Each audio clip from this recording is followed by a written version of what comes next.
Olá, eu sou Mônica Nitz, artista plástica e documentarista, e vou contar um pouco para vocês da minha vida, dos meus trabalhos e como isso influencia o meu fazer cinema. Eu sou formada em comunicação e artes plásticas, e essas duas áreas se misturam num pensamento sobre memória. Quando eu me formei em comunicação, o meu primeiro trabalho foi um documentário sobre o Hermógenes Lima Fonseca, que foi o nosso grande folclorista, né? Então, foi a primeira coisa que me interessou em documentar era pensar um pouco sobre a nossa cultura, o nosso folclore, né? Foi essa a primeira busca sobre memórias que me interessou.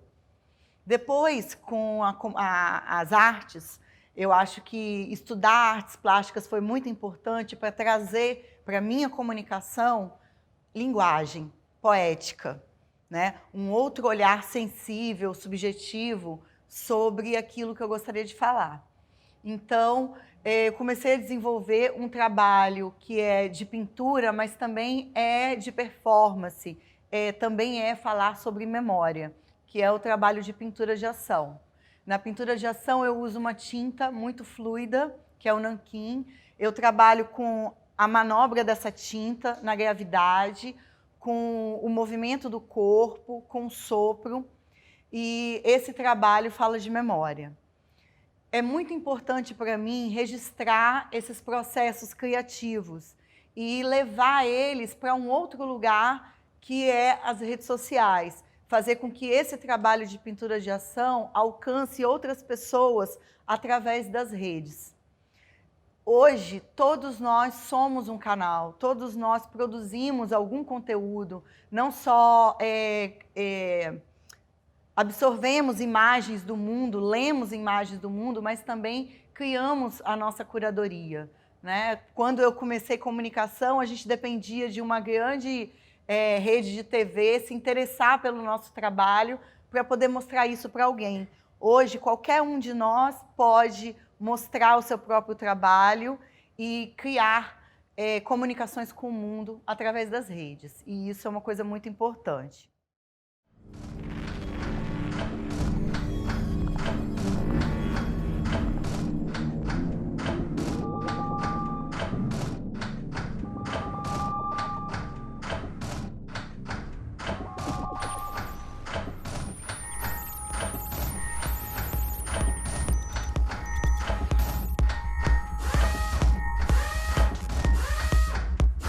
Alert, alert, alert, alert, alert, alert, alert, alert, alert, alert, alert, alert.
Paralelo ao trabalho de pintura de ação, eu desenvolvo um trabalho autoral, audiovisual, que se chama Memória da Cor. O Memória da Cor ele surgiu a partir da minha percepção de que em fotografias minhas cotidianas, de viagens, tinha um trabalho de poesia ali. Esse primeiro trabalho que surgiu do Memória da Cor foi sobre a memória do céu de Itaúnas, que foi um lugar que eu frequentei desde criança por muitos anos. E é impactante, quem conhece Itaúnas sabe como é impactante o céu daquele lugar. Então, foi esse primeiro trabalho que eu desenvolvi e com ele eu me inscrevi para um edital de internacionalização para o Espírito Mundo e fui participar de uma residência artística internacional, onde eu comecei a desenvolver mais desses vídeos. O Memória da Cor, ele é um work in progress. Então, ele é um trabalho em série, né? São microdocumentários com uma linguagem minimalista, uma relação afetiva dos lugares que eu itinero, que eu vivencio. Essa tentativa de buscar a memória da cor dos lugares me faz perceber e observar muito a natureza, né? Aquilo que eu vivo no meu dia a dia. Por exemplo, se eu estiver em Paris, e passar uma semana na casa de um amigo nesse lugar. A minha memória da cor não vai ser da Torre Eiffel, mas do lugar que eu estiver vivenciando. Então, não é um roteiro pré-estabelecido que eu levo comigo para o Memória da Cor, mas a espontaneidade das vivências. E eu acho que é um excelente exercício buscar essa naturalidade, essa vivência, porque quando a gente estuda comunicação, depois a gente estuda arte e a gente entende que o artista é tudo aquilo que ele viveu, que ele comeu, que ele sentiu, que ele vivenciou, você começa a descobrir a importância de observar o seu dia.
Quando estiver chegando, acabando, você me avisa. Vai cair pra trás. Avisa pra mim, por favor.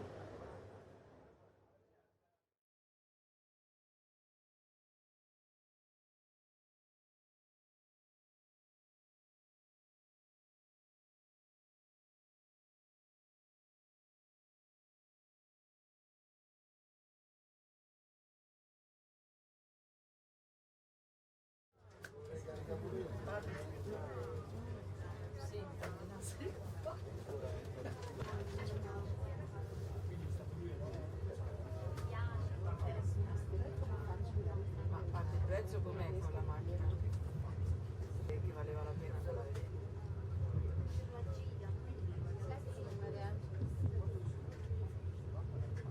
Esatto.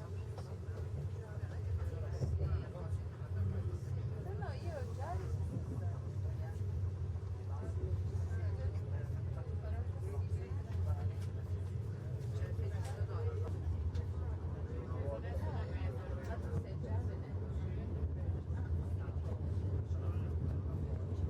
navigatore pure.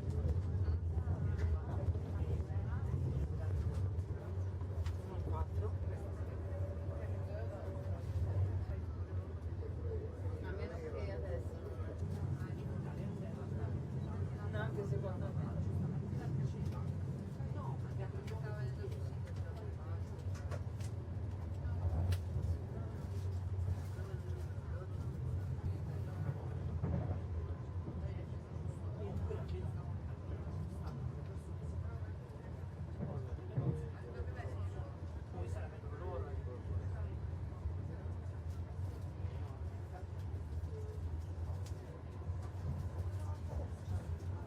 No, indubbiamente ben.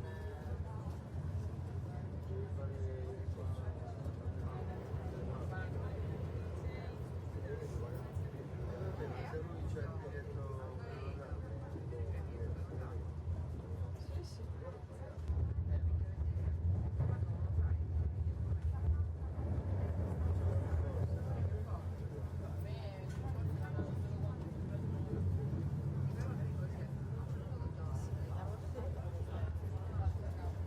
No, belli che prima di tutto.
Vocês viram um pouco sobre a minha pintura de ação, vocês viram um pouco dos vídeos do Memória da Cor.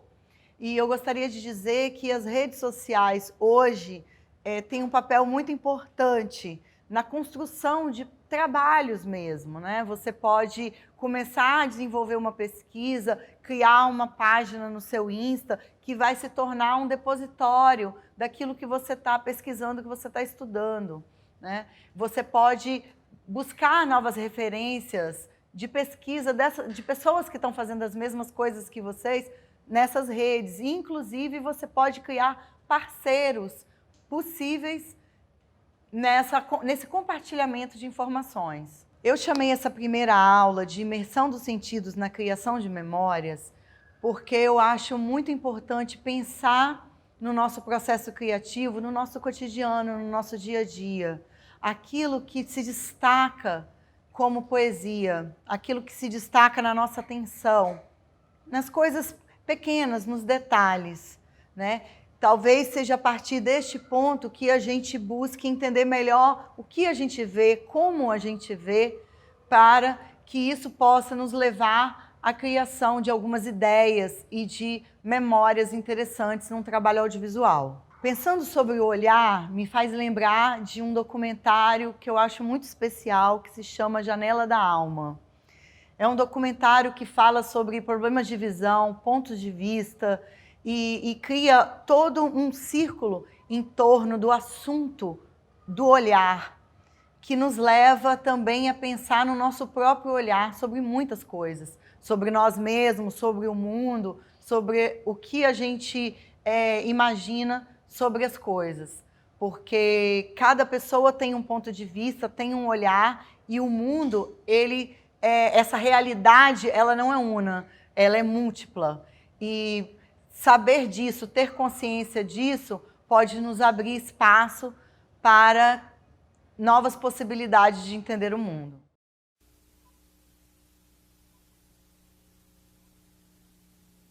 Olha dentro da lente para eu ver para onde é que tu tá olhando. Não, mas... tá, dentro da lente. Eu estou vendo os seus dedos. Eu estou vendo os seus dedos. Para eu olhar dentro da lente, eu tenho que chegar mais perto, cara. Eu vou deixar você fazer umas perguntas para depois eu começar a contar as coisas da vista, do que é da vista. Pode contar lá. Posso ir contando? The act of seeing and of looking, it's not just looking out there, not just looking at what is visible, but I think also looking at what is invisible. Like for a while when I was 30 or so, I tried contact lenses. And but even when I had the lenses on, I was constantly looking for my glasses because I saw sharp without the lenses, but I was missing the frame. If I don't have my glasses, I feel I see too much, and I don't want to see all that much. I want to be more refrained. On ne sait plus voir ça, on ne voit plus rien parce qu'on n'a plus ce regard intérieur, on n'a plus la distance. C'est-à-dire on vit dans une espèce d'aveuglement généralisé. Enfim, tenho 77 anos, não? Como a minha vida vai aproximando do fim. É como se eu tivesse a necessidade de assistir, de ver aquilo que de alguma forma está ainda no princípio, porque está a crescer.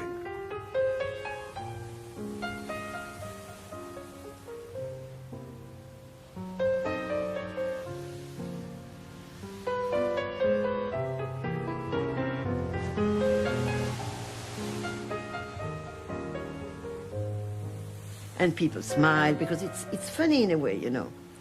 Because you really forget Catherine. Just look at the sweater.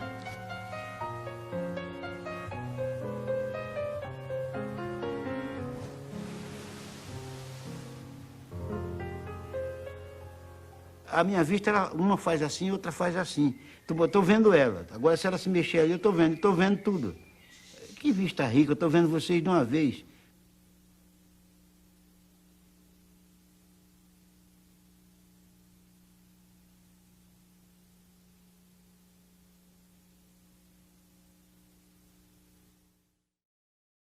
É interessante perceber no filme como cada pessoa traz as suas vivências e a sua problemática em cima do olhar, né?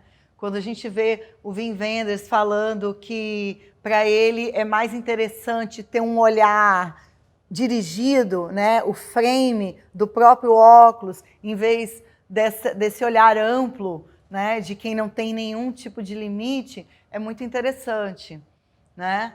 No filme também ele fala que ele aprendeu com a mulher dele a abandonar aquilo que ele não quer ver e não quer guardar na memória dele. E eu acho que nós devemos também fazer esse tipo de curadoria, né, daquilo que a gente vê e que a gente não vê. Né? Porque muitas vezes a gente está tão no automático na nossa casa, naquilo que a gente procura no YouTube para assistir, e de repente você está ali vendo 1001 tragédias, e o que você está alimentando a sua mente? Como você está criando repertório para pensar o mundo? Então, eu acho que esse documentário, ele não só te acrescenta como um olhar sobre possibilidades, né, audiovisuais de se fazer um documentário, mas também ele cria uma reflexão sobre o seu próprio olhar. Saltando desse ponto de vista sobre a questão do olhar, eu vou levar a gente para um outro lugar que é sobre o tempo, né? Eu quero mostrar um documentário para vocês que eu acho bem impactante, que é The Passing, né, do Bill Viola. Nesse documentário, a gente vai perceber como que o Bill Viola juntou questões pessoais da vida dele, como a morte da mãe, o nascimento do filho, e colocou ali o tempo, né? O tempo do respiro mesmo, da pessoa respirando, dormindo, de um carro que passa, e como que esse registrar o próprio tempo foi criando um ritmo e que nos leva a entrar nesse respiro do próprio filme e ir sentindo esse impacto do tempo sobre nós.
Bill Viola, ele trabalha com instalações, ele trabalha com imersões, e quando a gente vê trechos desse filme, a gente percebe o quanto que ele consegue nos levar para esse lugar de imersão sobre o tempo, né?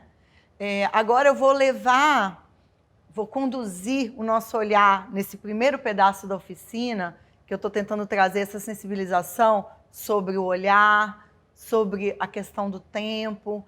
Vamos agora chegar num lugar que é o lugar da imaginação, né? Como um artista, um cineasta, nos leva a usar o impacto do gesto do nosso corpo para uma imaginação sobre o universo, por exemplo. Vimos um pouco sobre a questão do olhar sobre o mundo, dos pontos de vista. Vimos um pouco sobre a questão do tempo e como esse tempo pode ser registrado e exposto no filme. Agora nós vamos dar uma olhada em como podemos trazer a imaginação, né, através de uma coisa simples, que é a elaboração de gestos do corpo, e possam nos transportar, por exemplo, para falar sobre o sistema solar, para poder falar sobre os dias e as noites, para poder falar sobre a luz e a escuridão, né? No filme que eu vou mostrar para vocês, que se chama As Harmonias de Werckmeister, de Béla Tarr, um dos filmes mais lindos em preto e branco que eu gosto, que eu conheço, uma cena belíssima em que, num lugar frio, escuro, com poucas possibilidades de diversão, de interação social, as pessoas reunidas ali conseguem criar todo um movimento poético de imaginação sobre o cosmos. Na. Mutasd meg.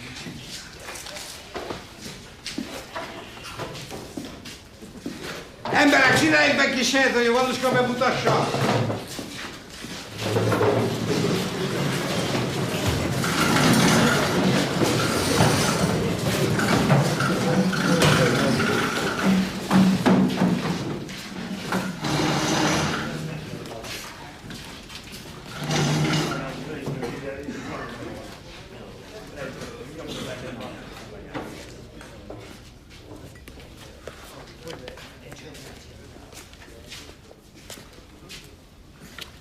Te vagy a nap.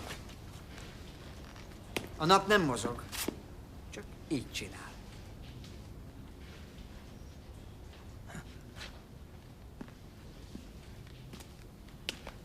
Te vagy a Föld.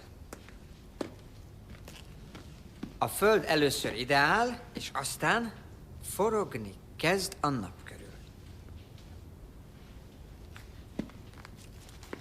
És most olyan magyarázatot kapunk, amiből mi egyszerű emberek is megérthetünk valamit a halhatatlanságból.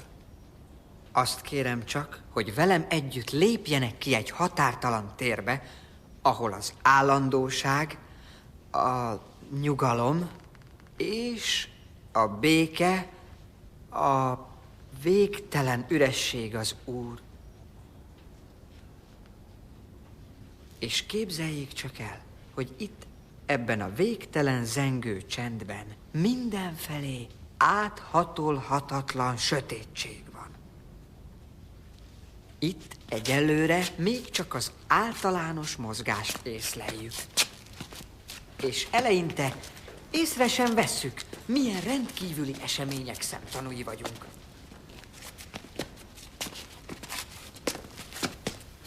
A nap ragyogó fénye mindig meleget és világosságot áraszt a Földnek arra a felére, amelyik éppen a nap felé fordul.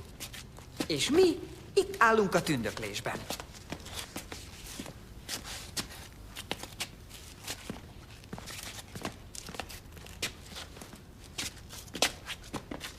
Ez a hold. A hold forgó mozgást végez a Föld körül.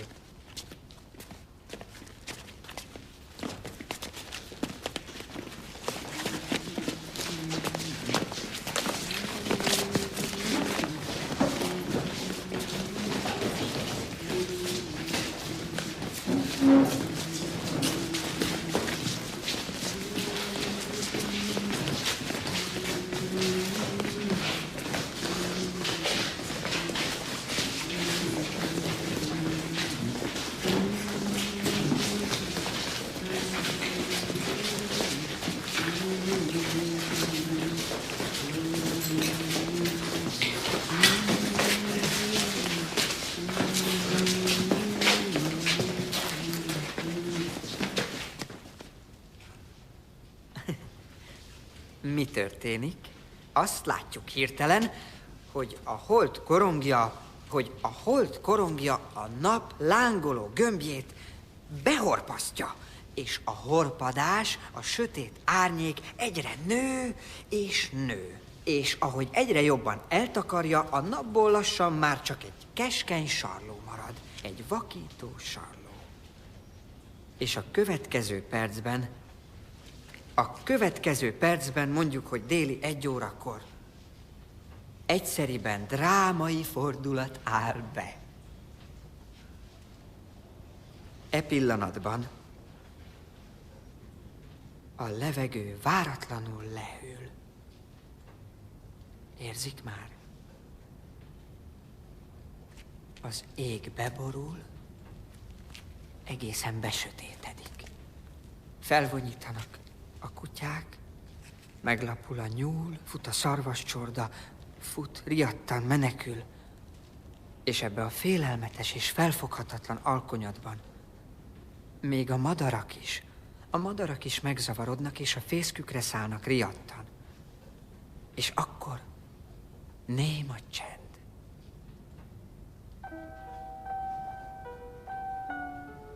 Minden élőlény elnémul. Vajon megindulnak a hegyek? Ránk dől a mennyboltozat. Beomlik a föld. Nem tudjuk, mi lesz.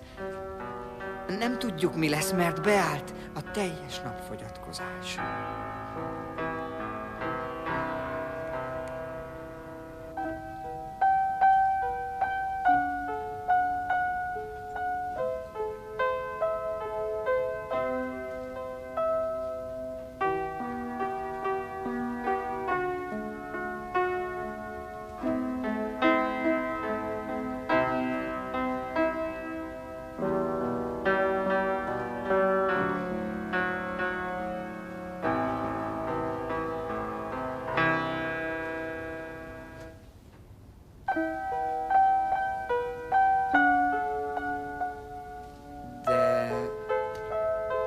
De nincs ok a félelemre. Még nincs vége. Mert a nap izzó gömbjének túloldalán lassan kiúszik a hold. És a nap most újból felragyog. És a földre lassan visszatér a fény. És áradni kezd újból a meleg.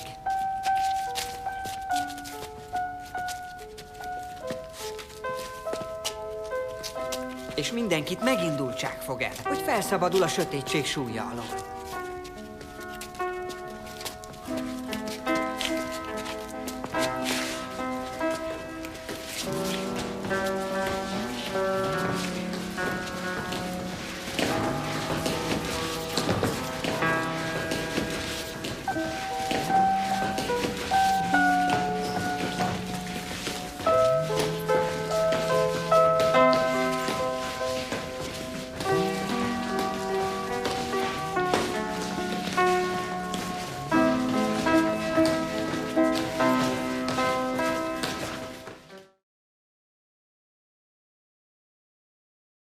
Você já parou para pensar sobre o seu cotidiano? O que te atravessa? A gente acorda de manhã, a gente escova os dentes, a gente come, toma banho, trabalha, estuda, pode cuidar do seu pet, do seu animalzinho, pode encontrar com pessoas, né? O que desse tempo todo se constrói para você como realidade? Eu gosto muito de pensar numa metáfora que é a metáfora do ônibus, né? Eu já tive N viagens dentro do ônibus, indo trabalhar, né? Aquele tempo que você está ali preso naquele lugar, se deslocando, mas a sua mente está indo além, né? E sou uma pessoa muito de observar pelas janelas, né? Então, uma coisa que eu percebi e que isso refletiu para mim sobre como que o dia a dia e como a realidade se constrói para a gente é o seguinte: imagina que você está num ônibus e você está sentada no banco do lado direito. No banco do lado direito, pela janela, eu estou olhando e vejo na calçada uma pessoa comprando um picolé. Agora imagina que se eu tivesse escolhido, em vez de sentar no banco do lado direito, tivesse sentado no banco do lado esquerdo, eu teria visto uma pessoa tropeçar e cair no chão. Então, acho que a partir dessa metáfora do ônibus, a gente percebe o quanto o dia e a realidade de cada pessoa é tão diferente. Porque dependendo para onde você olha, outras coisas irão se construir diante dos seus olhos. Seguindo esse contexto da janela, né, nas pesquisas que eu fiz para essa aula, eu me deparei com um curta-metragem do Carl Guimarães, que é um cineasta muito interessante, que trabalha o experimental e que pensa muito que as imagens falam por si, não é um cinema muito da narrativa do texto, a narrativa é a própria imagem, que é uma coisa que eu me identifico, né, e tento exercitar muito nos meus trabalhos. Eu descobri um filme dele que é Da Janela do Quarto. Vou mostrar um pouco das cenas desse filme para vocês, mas é muito interessante que como que de uma janela você pode ter vários flagrantes, né? Nesse filme em especial, o Cal filma duas crianças que brincam, brincando de brigar na rua depois de um dia de chuva, né? Então, é um momento especial, da mesma forma que a gente pensa lá naquela história do ônibus, né? Se naquele instante a câmera não tivesse ligada ali, ele não tivesse percebido, aquela briga fugaz que começou ali, depois saiu correndo e foi embora, passaria despercebido. Então, vamos ver aí uns trechinhos da janela do quarto.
Agora, vamos ampliar um pouquinho o nosso território, né? Vamos sair da janela desse quarto e vamos ir para um território que se chama vizinhança, né? Como que da sua vizinhança pode sair inúmeras histórias e questões interessantes que você possa querer mostrar num filme, né? Uma vizinhança muito interessante a gente pode ver num filme, num documentário do Eduardo Coutinho, que é o Edifício Master. O Edifício Master é um edifício muito conhecido no Rio de Janeiro, em Copacabana, que tem 12 andares, com quase 300 apartamentos. E o Eduardo Coutinho passou uma semana registrando, com 3 equipes, as histórias e o cotidiano dessas pessoas. A gente vai ver um pouquinho sobre esses detalhes. Vamos ver um trailer sobre o Edifício Master para você sentir como que essa vizinhança foi retratada.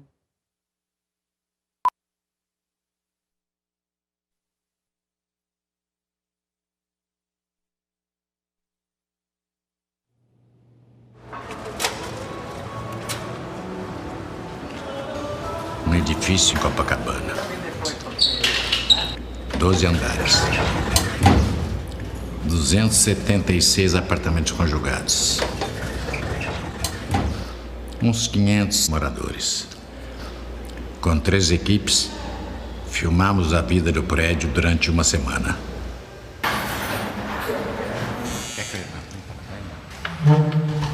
Oi, Fernando. Tudo bem? Tudo bom? Tudo bem? Podemos entrar filmando? Pode. Todos os 49 anos eu passei aqui sem nunca mudar do prédio. Por exemplo, se eu sou homem e estou com uma mulher do lado, eu não vou olhar para outra que está passando ali e fico encarando. Né? Ela afirma que eu olho para mulher na rua. Olha. E ela mostrou seu umbigo, que girasse o mundo lá e olhe para além do umbigo, olhe que o tempo vai. Joguei na França 2 anos e meio, je parle français un petit peu. Joguei nos Estados Unidos, I speak English a little bit.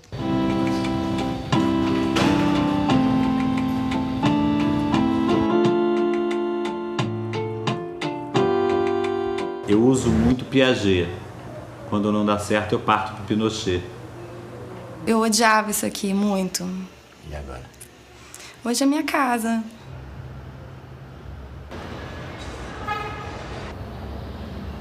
Eu não me escondo. Eu sou esse. Mas ontem eu menti. Você vê como é que eu sou uma mentirosa verdadeira. Falo mentira, mas eu falo a verdade.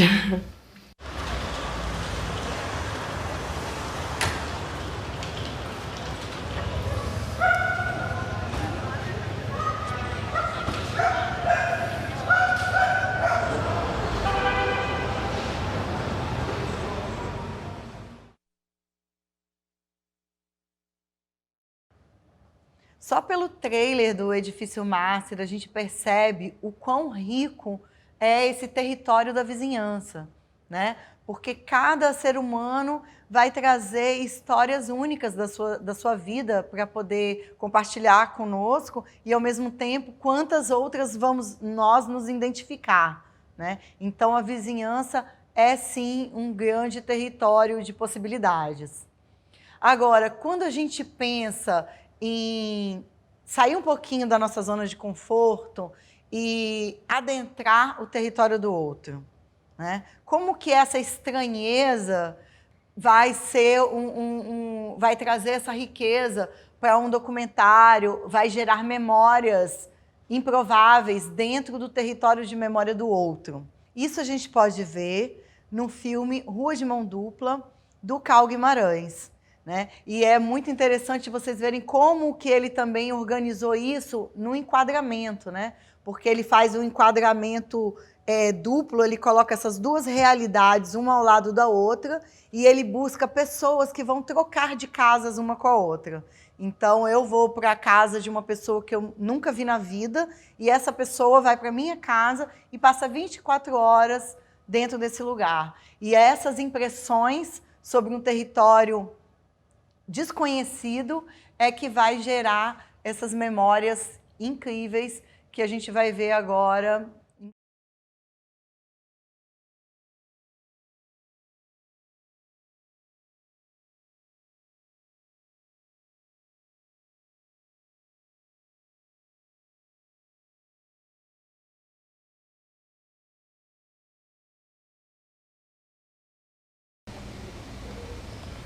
Primeira impressão.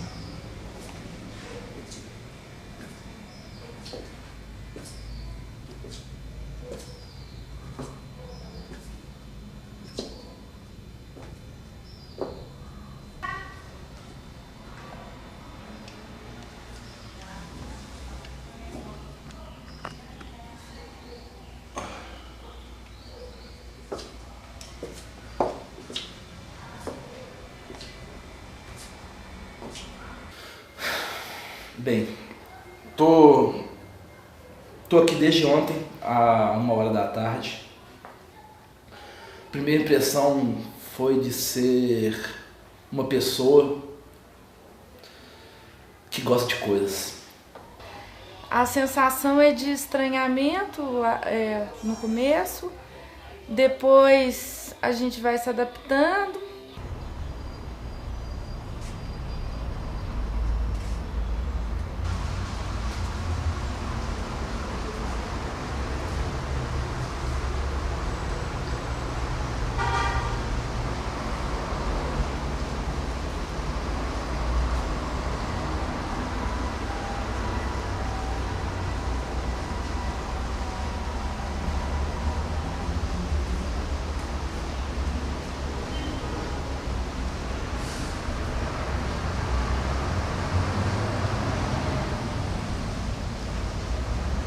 É um homem grande, macho, por religião, desde criança, ele torce para o glorioso Clube Atlético Mineiro. Um ambiente assim, bem diferente do normal, o prédio todo torto, e cheio de curva, as paredes são tortas, enfim, é um negócio meio doido, assim, que a gente não... Eu pelo menos não estou acostumado com esse tipo de edificação, né?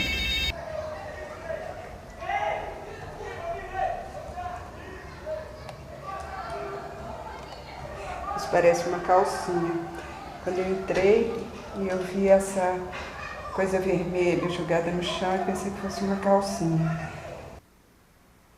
Fiquei pensando assim, o que significa essa intimidade, né, da gente dentro do ambiente de outra pessoa. Achei muito sensacional sentir essa qualidade assim, de expectativa, né,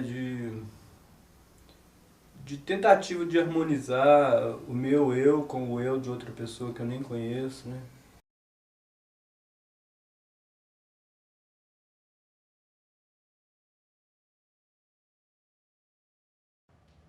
Bom, nós falamos um pouco sobre o olhar, sobre o tempo, sobre a imaginação, sobre o nosso mínimo território, que é da janela do nosso quarto, falamos sobre a vizinhança, falamos sobre o território do outro. Agora, como reorganizar o nosso olhar diante de tantas informações como essa? Eu gostaria de propor a vocês um exercício para vocês fazerem em casa, para vocês levarem para a vida, que é um exercício de registros diários, né? Também o caderninho, né? Quando a gente faz o curso de artes lá, a gente sempre tem algum professor que nos orienta nisso, né? Tenha o seu caderninho, anote as suas ideias, porque as ideias, elas nunca vêm prontas, né? Às vezes vem uma inspiração aqui que ainda falta se encaixar com outra, e ali um caderninho de anotações, até das suas impressões, de como você está se sentindo. É uma ótima dica ter esse caderninho, fazer uso dele. Paralelo a isso, o exercício que eu quero que vocês façam é começar, a partir de agora, fazer registros diários dos seus cotidianos, né? E criando o seu acervo de memórias. Porque é a partir desses registros diários que, primeiro, você vai começar a ter mais intimidade com a câmera, com o seu celular, com as tecnologias que você usa para poder produzir memórias, né? E também você vai começar a criar padrões, a entender padrões. O que me interessa? O que eu estou registrando? Né? Eu sou uma pessoa muito organizativa com HDs, né? Com as coisas que eu produzo muitas memórias, e eu gosto de ir de pouco em pouco tempo e organizando isso. Então, eu tenho algumas pastinhas que são coisas que eu registro da minha casa, coisas que eu registro da praia, que eu sou muito praiana. Tenho um item lá que é por aí, que são os lugares do mundo, os lugares que eu vou. E com o passar do tempo, com o passar dos anos, esses acúmulos de registros de memória vão criando sentidos que você lá na frente pode usar para poder desenvolver uma narrativa de um filme. Então fica essa demanda para vocês nessa primeira atividade que eu estou propondo aqui na oficina, que é começar a desenvolver os seus registros diários, da poética, do que te encanta no seu cotidiano, do que é importante, das suas memórias da cor sobre a sua vida.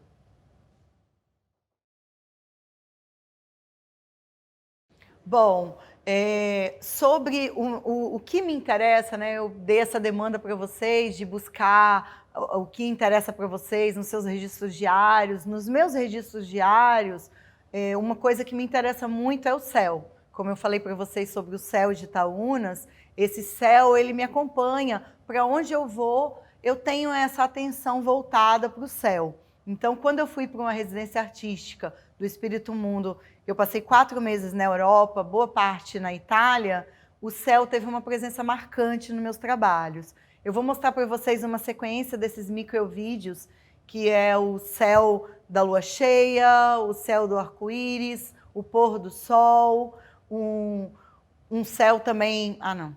Vou fazer de novo. Peraí. Agora, de onde que eu pego? Tá.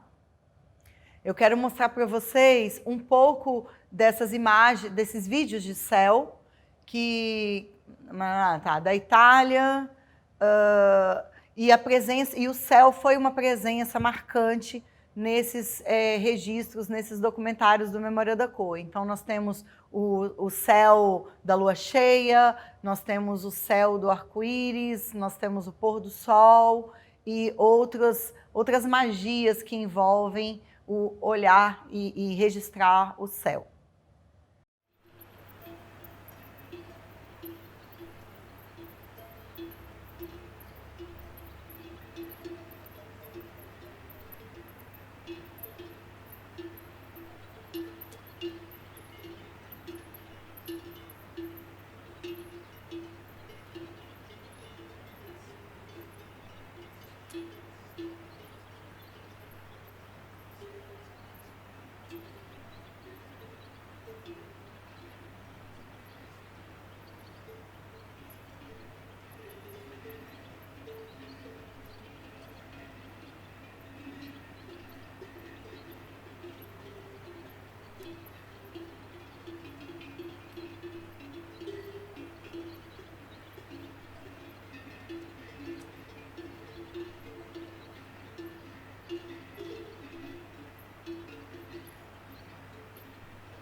veja que esses trabalhos do Memória da Cor, eles são microdocumentários, né? Alguns têm 1 minuto e alguma coisa. Logo no começo, quando eu comecei a desenvolver esses trabalhos, eu fiquei pensando assim, o que as pessoas vão achar desse trabalho tão pequenininho, né? Que começo, meio e fim é esse, sem narrativa? Fiquei achando que as pessoas iam me achar meio maluca, né? E hoje em dia nem tanto, né? Porque já tem 7 anos que eu desenvolvi esses trabalhos e hoje a gente vê tantas mudanças nas redes sociais, os microvídeos de 15 segundos, mas naquele momento era ainda uma coisa muito deslocada do que eu estava vendo no momento. Então eu penso que nesses trabalhos que são work in progress, que são trabalhos seriados, o acúmulo desses trabalhos vão dando força, né? Então, eu vou lá e faço um trabalho de céu, um videozinho lá de Itaúnas. Aquilo ali é uma coisa só, é uma introdução, talvez. Mas quando esse trabalho continua, quando a gente vai empregando nosso olhar sobre esses pequenos vídeos e eles se acumulam em uma série, essa série ganha força nesse olhar, nessa linguagem que a gente quer passar e desenvolver. Seguindo nesse raciocínio sobre o céu, que é um ponto de muito interesse, né, nas minhas pesquisas sobre a memória da cor, eu quero falar de um céu que é o céu da janela do meu quarto, né? Esse céu eu comecei a registrar a partir de 2013 e sigo registrando até hoje. Aí você pensa, como que vai ampliando o nosso olhar sobre uma coisa. O primeiro ano que eu registrei esse céu, que foi o ano que eu me mudei para esse apartamento, que eu comecei a entender um pouco esse território, eu tive, sei lá, menos de 50 registros sobre esse céu. No segundo ano, isso já foi para quase 100 registros. No terceiro ano, já subiu para umas 750 fotos e vídeos, né? Agora, sei lá, incontáveis, né? E eu vou registrando e vou organizando esse trabalho. E quando começou esse processo de pandemia, de isolamento social, né, que eu tomei coragem e fui lá e fiz um Instagram chamado Janela do Céu. Então, já agora, estamos em março, né, 1 ano de pandemia, então já temos aí 1 ano de registros desse céu que eu compartilho com as pessoas, né? Para mim, estar registrando a janela desse céu durante esse isolamento social foi muito importante, porque a gente deixou de ter acesso a muitas partes da cidade. E esse céu, para mim, tornou a cidade de Vitória, onde eu vivo, uma cidade onírica, porque o céu é onírico, né? As nuvens, as cores, né? As intempéries, se um dia é sol, é chuva, e me fez até me questionar um pouco sobre o que me agrada nesse céu, né? Porque quando eu tinha a minha liberdade total, ver esse céu azul da minha janela era uma coisa muito incrível, porque era o dia de eu ganhar o mundo, de eu ir para a praia, de eu ver pessoas, de eu interagir com a natureza da minha cidade. E nesse tempo de pandemia, de isolamento, para mim o céu azul se tornou um céu muito monótono, porque não tinha movimento, não tinha aquilo que transformava ele a cada minuto, como é efêmero as nuvens que passam, né? Então, esse trabalho, com o tempo, eu imagino que vai me dar um pouco de padrões, eu posso entender os padrões da memória da cor da minha cidade, do céu da minha cidade, né? Perceber as estações do ano, o verão, o inverno, o outono, perceber como que esse pôr do sol é diferente numa determinada época, como que em alguma época temos mais tempos de chuva, então tempos mais cinzentos e outros mais coloridos. Então, vou mostrar um pouquinho de detalhes do Instagram, do Janela do Céu, e quem quiser seguir, acompanhar e também desenvolver o seu próprio olhar, né, sobre o céu da sua cidade, fica aí.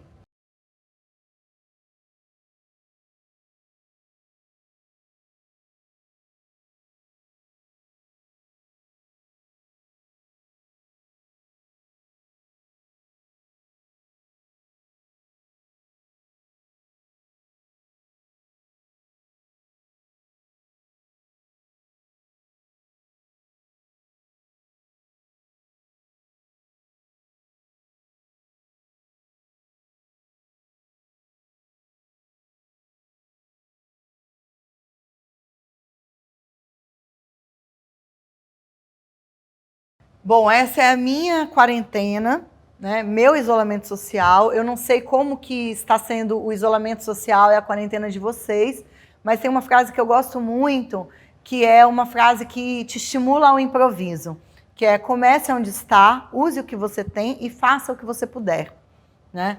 Na minha quarentena, eu trabalhei muito com essa janela do céu para poder me distrair, para poder me levar para um lugar produtivo do audiovisual. O audiovisual, muitas vezes, na maioria das vezes, ele é uma prática coletiva, que você está com grupos, com outras pessoas. Mas eu acredito também que o audiovisual possa ser mais intimista e ser feito você por você mesmo, faça você mesmo, né? Se você for pensar lá no cinema punk, né, nesse estímulo de faça você mesmo, talvez possa ser um pouco tosco, um pouco ruidoso, um pouco nada tão ultra tecnológico, mas imprime o seu olhar e a sua linguagem sobre o que você está fazendo. Nesse período de quarentena também teve alguns editais emergenciais da cultura, e em um deles eu pude mostrar um pouco do como foi essa minha quarentena criativa, pensando, né, em como trazer e permanecer com a produção criativa em plena quarentena. Eu me lembro que teve, logo no começo, né, eu fiquei muito desanimada, né, e até eu concentrava toda a minha energia de criação, às vezes à noite, na feitura de um desenho. Às vezes eu estava ali assistindo televisão e me colocava na proposta de fazer um desenho cego, em que eu fazia com a mão esquerda também, para poder buscar traços mais não tão retinhos e lineares como a mão direita da gente às vezes é tão precisa, né? Então eu fazia algum desenho cego olhando para a televisão e depois fazia interferências nesse trabalho. Então isso também foi aonde eu desaguei também um pouco da minha criatividade na quarentena. E fui registrando um pouco desses processos do desenho, um pouco do céu, um pouco da pintura e do meu cotidiano. E eu compilei isso tudo num vídeo chamado Avistamentos, Diário de uma Quarentena Criativa. E eu vou mostrar um pouco deles para vocês agora.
No dia 17 de março de 2020, iniciei meu isolamento. Nunca lavei tanto as mãos em toda a minha vida.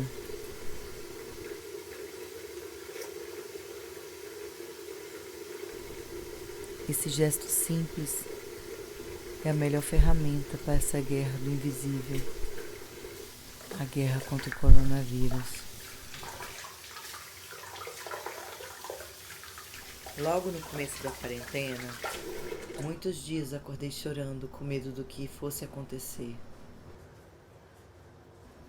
Mas depois, decidi cuidar do meu tempo.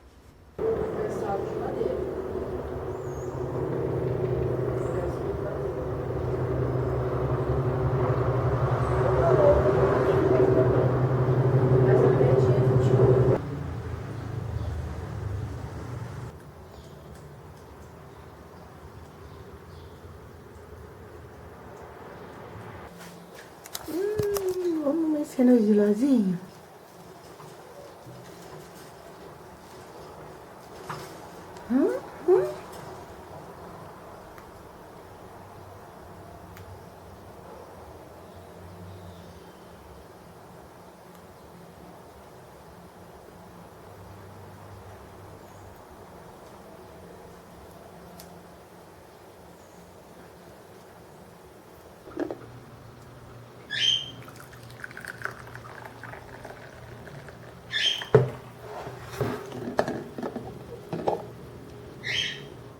E da minha janela, a cidade se tornou onírica.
Em um momento de isolamento social, nunca vi aparecer tantos rostos nos meus trabalhos abstratos.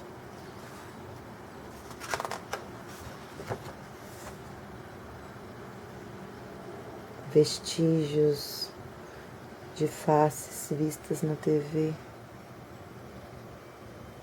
transmutadas nesses desenhos cegos, nessas intervenções de linhas e listras.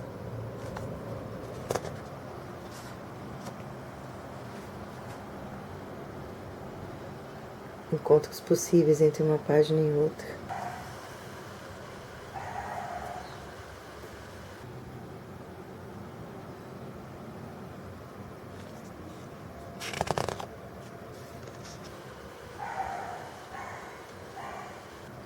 A moça sorri.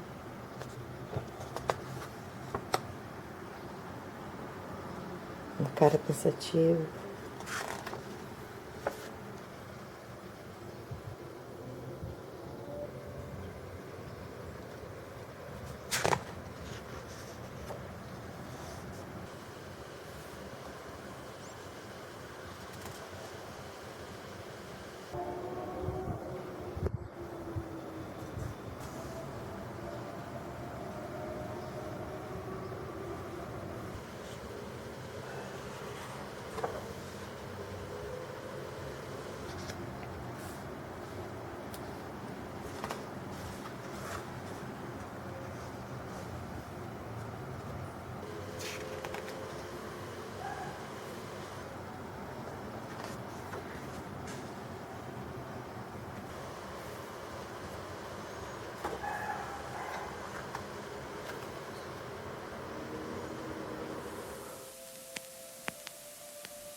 Esse é o céu do dia que Maria, minha sobrinha, nasceu.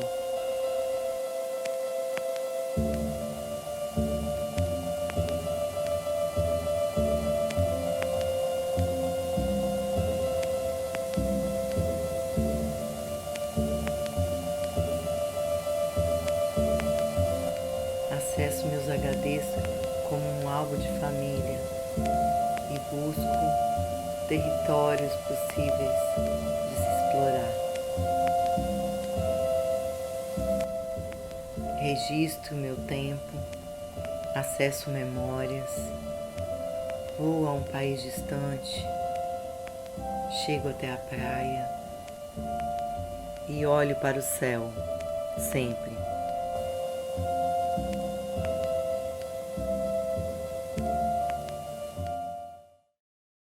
Bom, falando desse conteúdo que vai chegar nas redes sociais, eu gostaria de falar para vocês sobre as hashtags.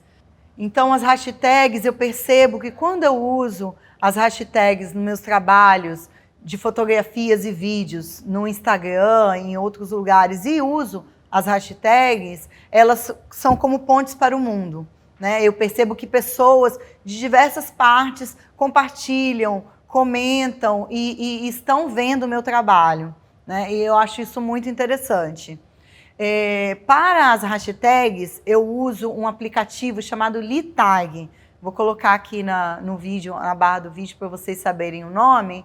E é muito interessante porque o Litag ele me possibilita reunir todas as hashtags que me interessam para fazer conexão com o meu vídeo, e eu não preciso, toda vez que eu publico uma foto, ir lá escrever cada uma por uma, né? Então, eu posso ter álbuns de hashtags que, quando eu me interessa, eu vou lá, copio, colo, e já está lá, tudo pronto. Isso facilita muito o uso das hashtags. Bom, visto todas essas possibilidades que a gente tem registrando o céu, eu gostaria de fazer uma proposta para vocês fazerem parte de uma ação que o Move Cidade está fazendo. O Move Cidade coleta fotografias e depoimentos e olhares das pessoas sobre as suas cidades. Então, vamos começar a desenvolver aquela prática de registros diários com esse olhar sobre o céu da cidade de vocês. E vamos usar a hashtag Olhar para a Cidade em cada publicação que vocês fizerem desse céu. A partir disso, essa hashtag vai criar uma ponte entre todos nós que estamos fazendo esses registros e criar um grupo, né, de fotografias que a gente acessa aí do Instagram. E possivelmente o Move Cidade vai pensar ali pessoas e fotos que interessam para poder levar para o perfil do Move Cidade, falando um pouquinho mais sobre o que a pessoa quis fazer, quis olhar sobre esse céu. Então a hashtag, ela também nos proporciona isso, a gente conseguir criar um grupo de interesse sobre um determinado assunto. Porque quando alguém for lá buscar essa hashtag Olhar para a Cidade no Insta, a gente vai ver todas as fotos que já foram produzidas sobre esse assunto e também essas fotos que a gente vai começar a produzir agora com esse olhar do céu da cidade de cada um. Então, bora produzir essas fotos sobre o céu, que eu tô doida para ir lá olhar o que vocês estão fazendo. Bom, eu gostaria de falar da importância de experimentar no seu processo criativo. Quando a gente se coloca abertos a experimentar coisas novas, sejam enquadramentos, aplicativos, filtros, animações, memes, enfim. Hoje nós temos muitos recursos disponíveis. Hoje nós temos, inclusive, a possibilidade de tutoriais de diversas formas no YouTube, que facilitam a vida da gente no aprender por conta própria, né? E essa experimentação é muito importante para que a gente consiga criar coisas novas. Então, eu gostaria que a gente pensasse e exercitasse estar aberto a experimentar.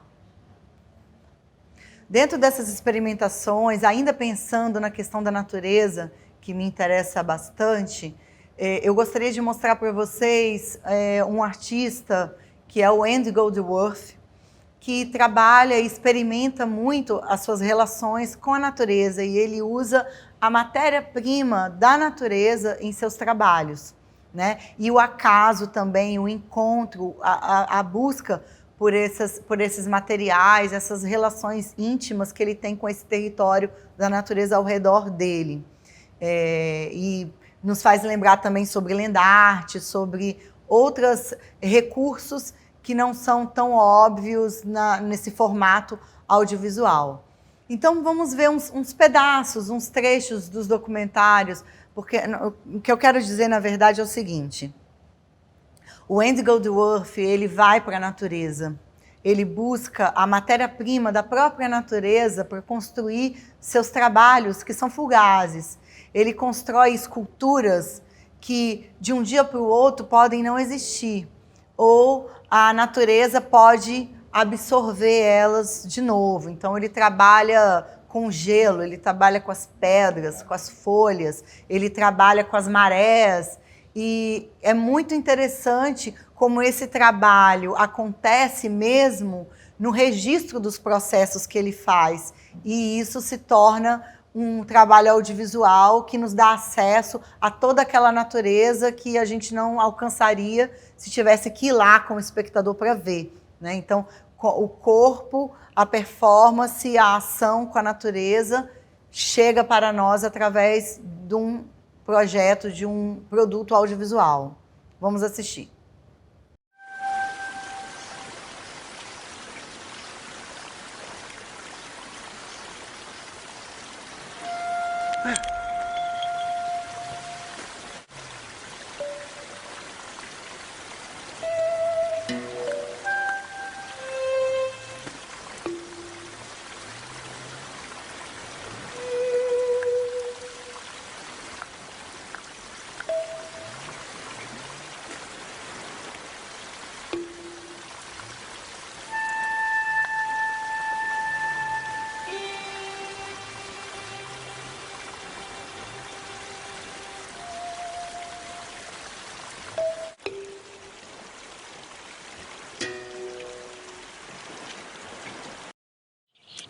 When I make a work, I often take it to the very edge of its collapse. And that's a very beautiful balance.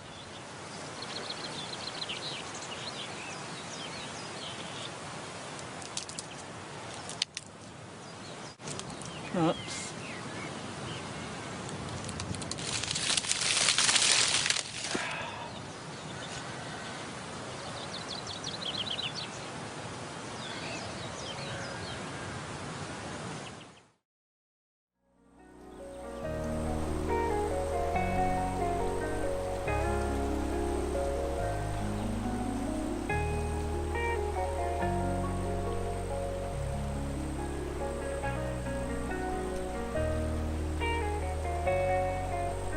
just the idea of trying to understand colour, the colour of things, what is there, what colours are there, is very important to me.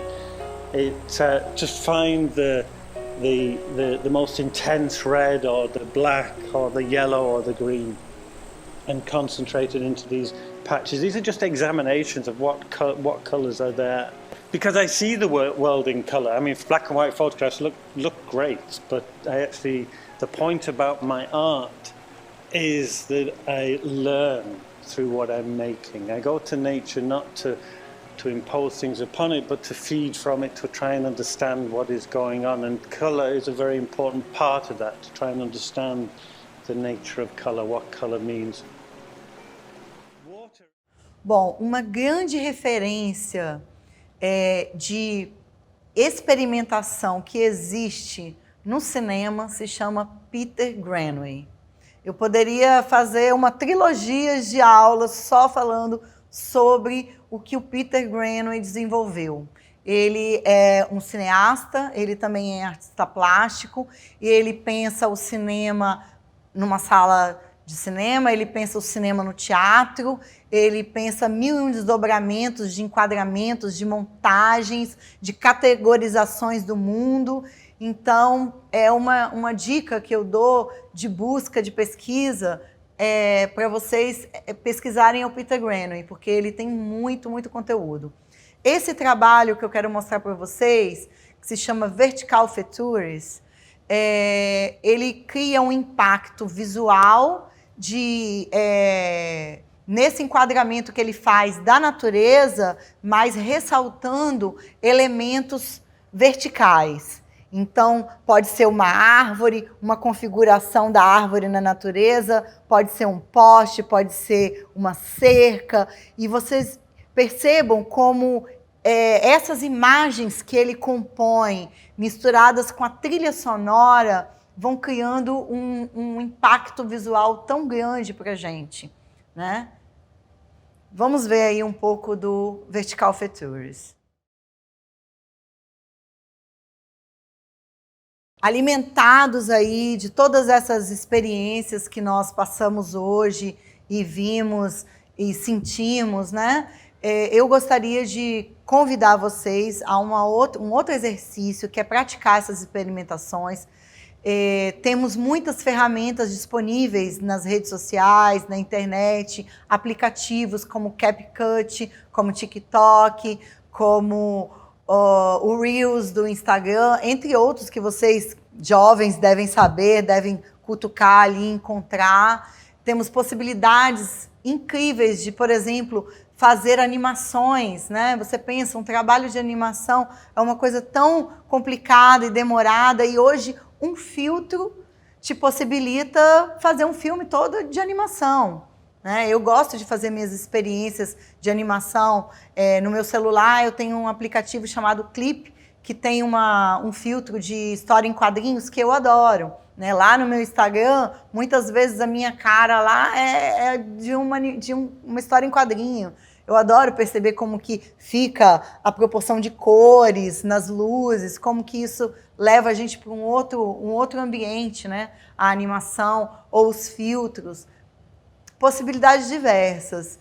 GIFs, né? Temos muitos aplicativos que possibilitam a gente fazer GIFs animados. Então, eu gostaria que vocês não só pensassem numa possibilidade de desenvolver um filme, um vídeo, mas pensasse também nessas micro possibilidades que a rede nos dá hoje de fazer pequenas animações, bumerangues, enfim. Busque o novo, busque possibilidades que você não esperava ter, procure tutoriais, procure ir além dos seus limites que vocês têm hoje, da zona de conforto de vocês, porque esse ir além vai gerar muitos repertórios para o cinema de vocês. Bom, nessa aula nós falamos um pouco das possibilidades de criar memórias. Na próxima aula nós vamos falar um pouco sobre as memórias do mundo, os acervos fotográficos, videográficos, os vestígios deixados por nós seres humanos e que a gente pode usar e acessar para criar histórias no cinema. Até lá!